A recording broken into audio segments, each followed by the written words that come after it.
We pray, as we start today's study, that you remind us of your words God breathed through your servant David in Psalm 139. You have searched me, Lord, and you know me. You know when I sit and when I rise. You perceive my thoughts from afar. You discern my going out and my lying down. You are familiar with all of my ways. Before a word is on my tongue, Lord, you know it completely. You hem me in behind and before, and you lay your hand upon me. Such knowledge is too wonderful for me, too lofty for me to attain. Where can I go from your spirit? Where can I flee from your presence? If I go up to the heavens, you are there. If I make my bed in the depths, you are there. If I rise on the wings of the dawn, if I settle on the far side of the sea, even there your hand will guide me, your right hand will hold me fast. If I say, surely the darkness will hide me, and the light become night around me, even the darkness will not be dark to you. The night will shine like the day, for the darkness is as light to you. For you created my inmost being. You knit me together in my mother's womb. I praise you because I am fearfully and wonderfully made. Your works are wonderful, and I know that full well. My frame was not hidden from you when I was made in the secret place, when I was woven together in the depths of your earth. Your eyes saw my unformed body. All the days ordained for me were written in your book before one of them came to be. You, Lord, know me better than I know myself. You know me fully and completely, heart, mind, and soul. And despite my iniquities, you love me completely and forgive me completely. Lord, as I dive deeper into knowing myself more, unraveling the complexities of self, remind me that from the day of my conception to the day of my death and beyond, I am in the hands of our living and forgiving God. Not even darkness nor sin can keep me from you. 365 times in the Bible, you say, fear not, do not be afraid. Help me live each day, not in fear, but in the truth, so that I may proclaim how great thou art and feel at peace with myself. It is well with my soul. Thank you, Julia. Whew, it's beautiful stuff. Okay. We're going to talk about behavior, because all the lies that we have believed affect our behavior. There's no way that we can get around it, right? Okay. You guys ready? Is everyone okay? Okay. We can do it. Then we get to move on. I'm trying to get us there. Okay. So Romans 7:15 through 16. I do not understand what I do. For what I want to do, I do not do. But what I hate to do, and if I do what I do not want to do, I agree that the law is good. I think I misread that. Did I? I most certainly did. That's not right. Hey, at least I know it's not right. Does anyone have it in front of them? It's week 7 on 148.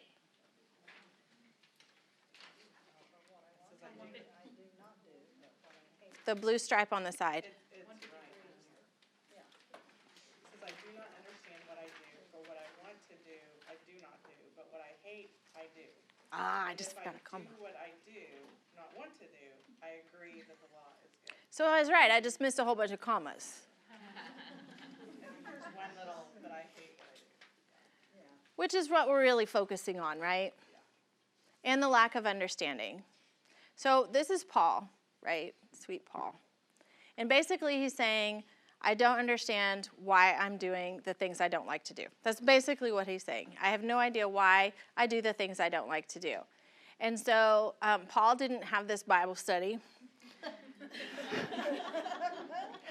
to explain it to him, because we now know that behind every single behavior is a lie.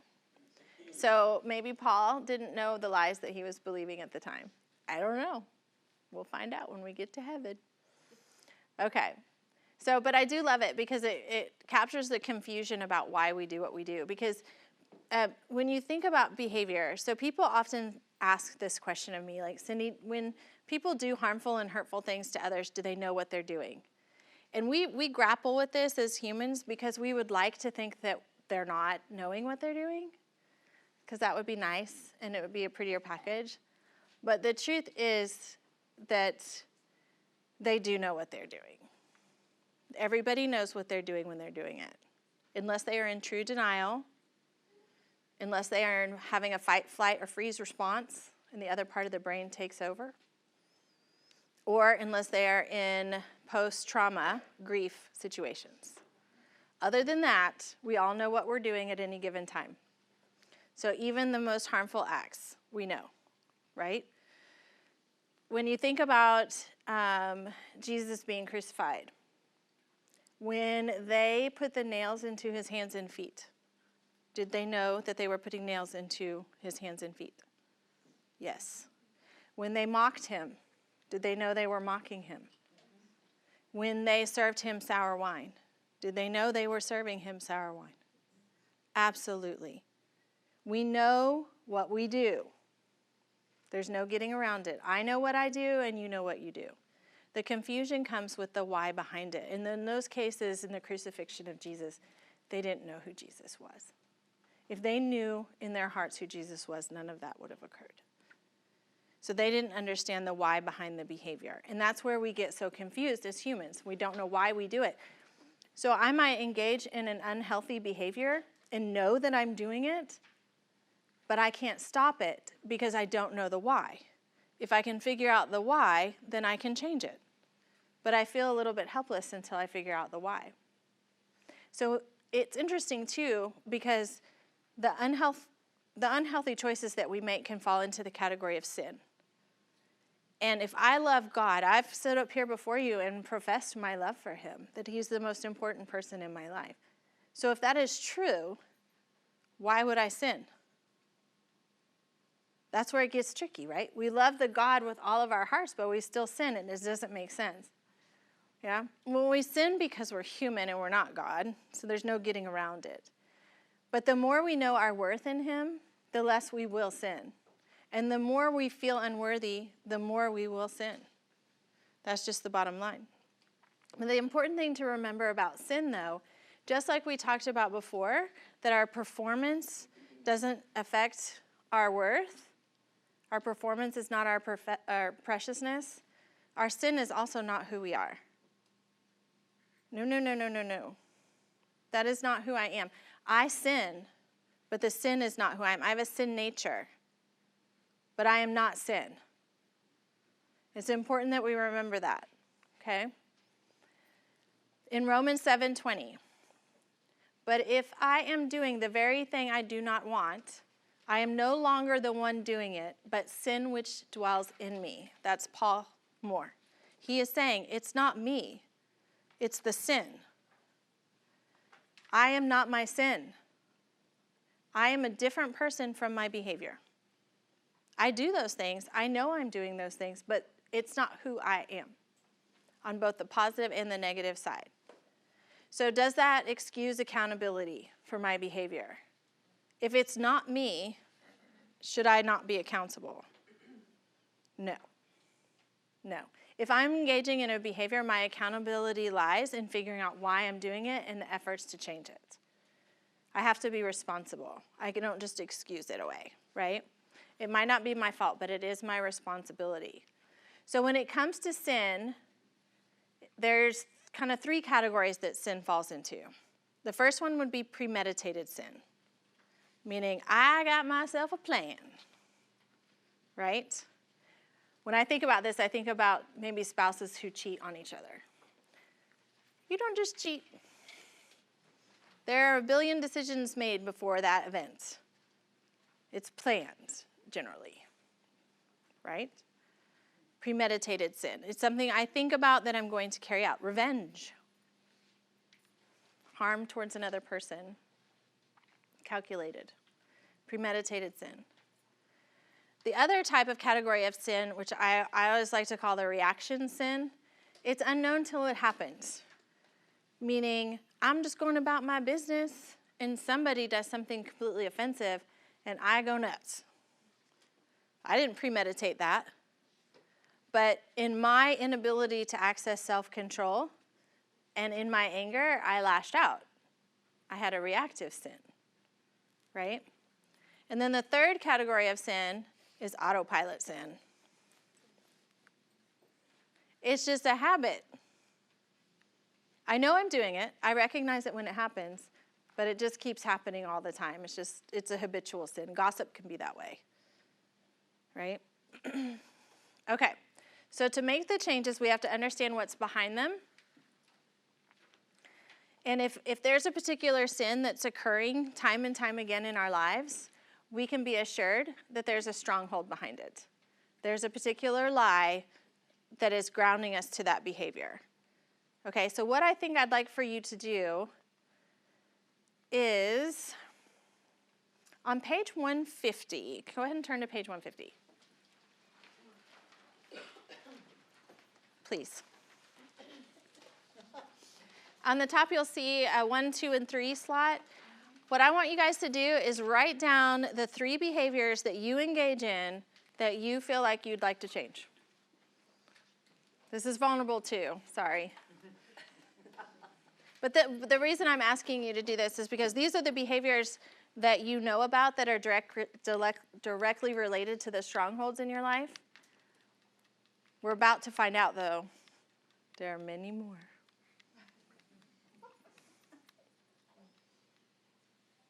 But these are the 3 that are going to pop into your head that are going to be the most prominent.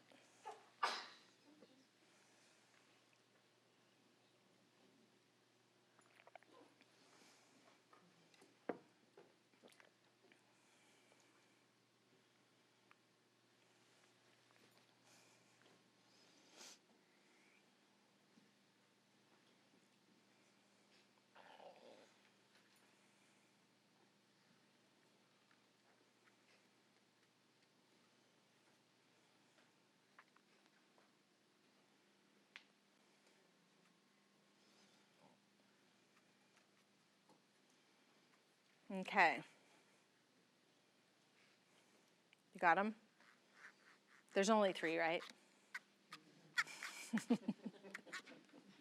I only put 3 lines there because I didn't want you to feel bad. Okay. We're going to come back to those. We're going to move on. So those are the ones that are in the top of your head. The other thing about the behavior that I want to point out before we move forward is that it's understanding the why behind the behavior and changing the behavior is going to be done in here and in your groups, but it also is important to be done in community because there's that lovely accountability piece of what our friends know that we're working on and trying to achieve and letting the secret out of the closet, so on and so forth. So that's meant to be done in community also. So our groups, this was actually coming out of one of the very first groups that we did, identified 12 core areas of people's lives where low self-worth can affect behavior. And those areas are friendship, romantic relationships, parenting, family members, our physical bodies, our finances, our mental health, our faith, work, life goals, and hobbies. So if I asked you in what areas low self-worth have contributed to your life, or in what ways specifically has low self-worth contributed to your life in those categories, you would give me a blank stare. So I did that for you. I didn't. The groups of women that have worked on this project did it together, I should say. Good friends. These are our behavior traps. So on page 155, somebody sighed. I know, it's so hard.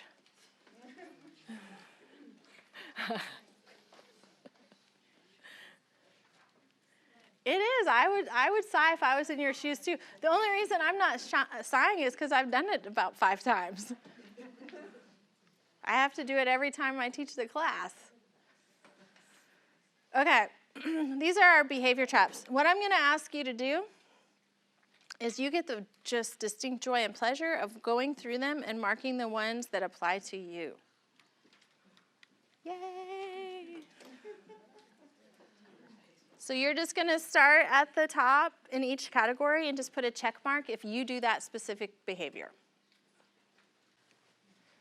Were there a lot of check marks? A few check marks?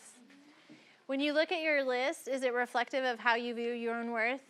Or maybe when you started, before you got here? Because your worth has changed since you've been here.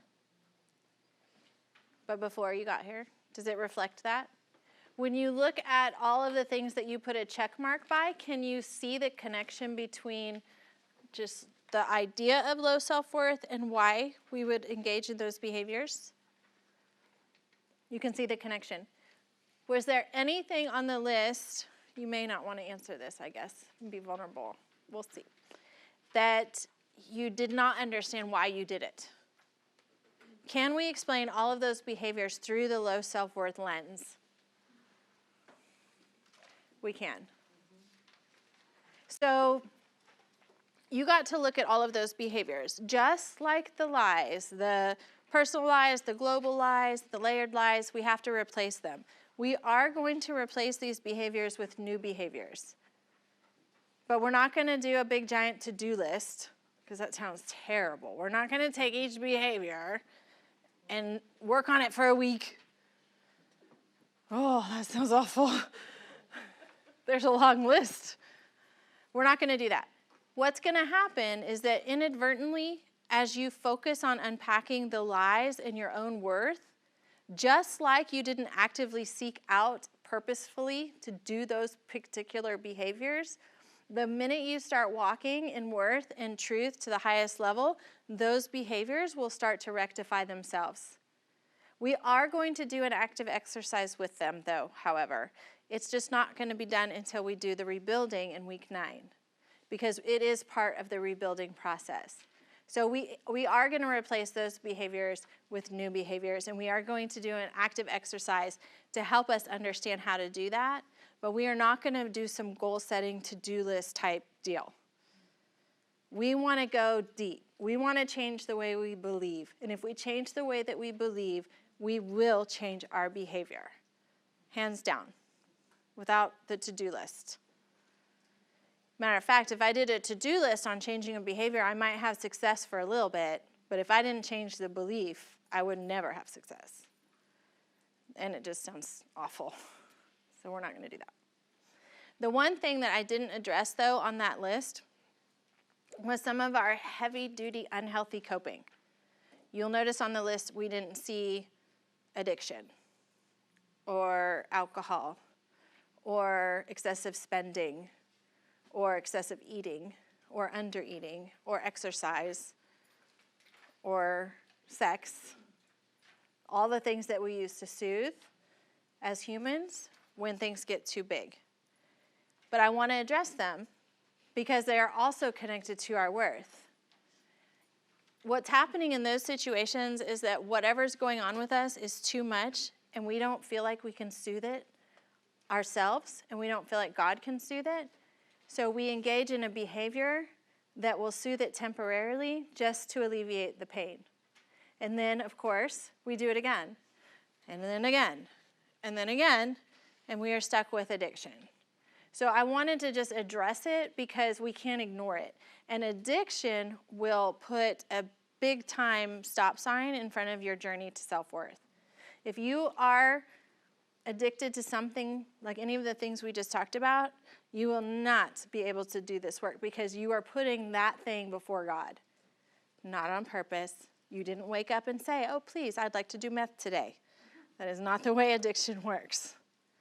You love God, but this is in the way, and you for sure cannot see him, right? And so I wanted to at least just address it, because if you are in that place where you are suffering from any kind of addiction, then I'm going to advise you, just like I did before with being stuck, to get some professional help from a trusted counselor, okay? But it's not in your notebooks, but it is very, very, very important. I think there's a paragraph in it, but it doesn't go in and address those specific behaviors.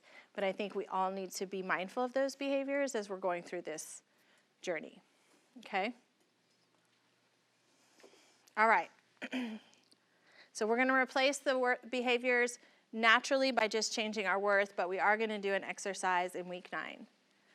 Ephesians 4:14 through 15 says, so that we may no longer be children tossed to and fro by the waves and carried about by every wind of doctrine, by human cunning, by craftiness and deceitful schemes. Rather, speaking the truth in love, we are to grow up in every way into him, who is the head, into Christ. The reason I read that is because I like the phrase, we are going to grow up in every way into him. When we change our worth, we will change our behavior.